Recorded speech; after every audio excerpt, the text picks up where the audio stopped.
Today, we're digging into a geopolitical move so bold it could literally reshape the global balance of power.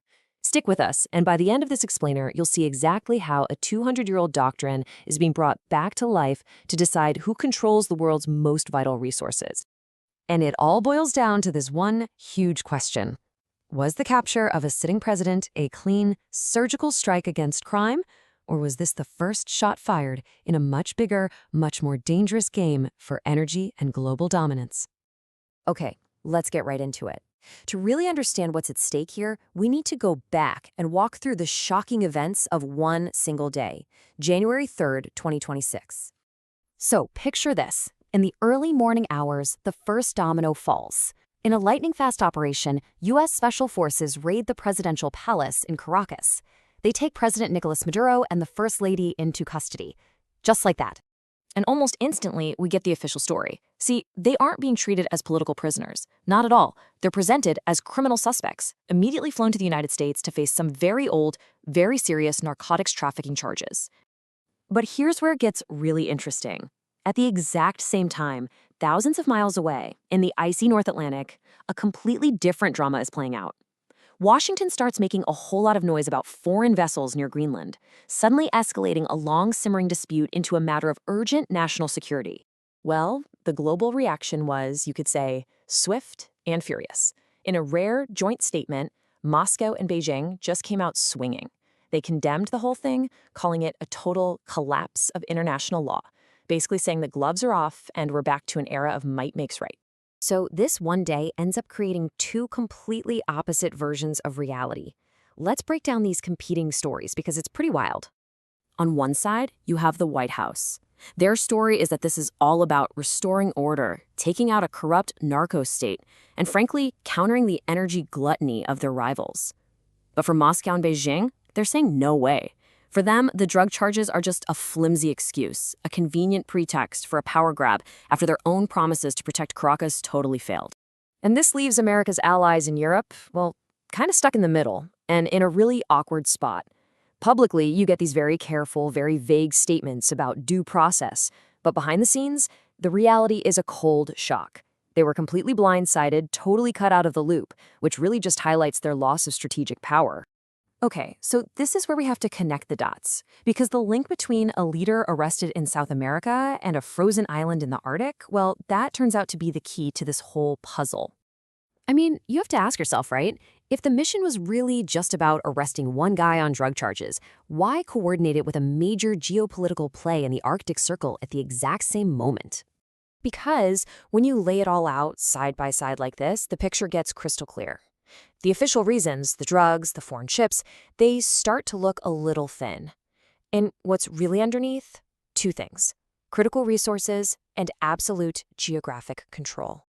And that underlying strategy, that grand plan, it actually has a name. It's the revival of a foundational 200-year-old American foreign policy, but it's been supercharged for the resource wars of the 21st century. So let's do a quick history lesson. The original Monroe Doctrine, way back in 1823, was basically a giant keep-out sign. It was America telling the old European empires, hey, this half of the world, it's our backyard, don't even think about it. Now fast forward to today. Monroe Doctrine 2.0 is the same core idea, but the game has changed. It's not about old-world colonialism anymore. Now, it's all about locking down the raw materials you need to fuel the future. We're talking energy, minerals, the whole shebang, and making sure your global competitors can't get their hands on them. And this whole thing wasn't just random. It seems to follow a very specific playbook. Step 1, find a target that's loaded with resources but has a weak government. Step 2, create a public justification, something everyone can get behind. Step 3, act with overwhelming speed, a sort of PR blitzkrieg to distract from problems back home. And finally, step 4, consolidate your control over the assets. So what exactly are the prizes here? What's so valuable that it makes a high-risk strategy like this worth it? Well, the first part of the answer is a number, and it is a huge one: $100 billion. That's the estimated investment analysts say is needed to turn Venezuela's enormous heavy oil fields, the largest on Earth, into usable reserves. It's a colossal investment, yeah, but the potential payoff is even more staggering. And we're not just talking about any old resources. This is the specific type of heavy oil you need for the AI and tech industries. It's the rare earth minerals in Greenland that are essential for every single piece of modern electronics. And maybe the biggest prize of all, control over the new shipping lanes opening up in the melting Arctic. It's about getting what you need while denying it to everyone else. So what does this all mean for the world?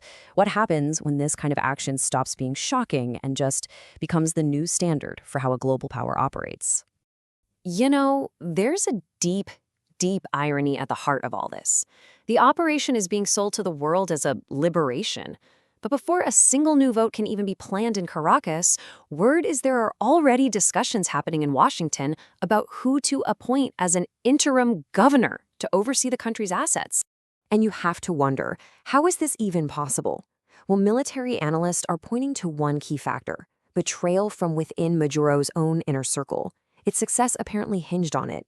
And that right there, it just reveals the deep fragility of these authoritarian regimes, a weakness that this Monroe 2.0 playbook is perfectly designed to exploit. Which leaves us with one final, pretty unsettling question. In a world of fierce competition for scarce resources, have we just entered a new era where international law takes a backseat to the simple, raw rule of force? We've just explored the physical force, right? The boots on the ground used to secure these resources. But that's only half the story. The next step is building the financial architecture to control it all. Join us for part 2, where we investigate the potential end of the petrodollar. Make sure you subscribe so you don't miss it.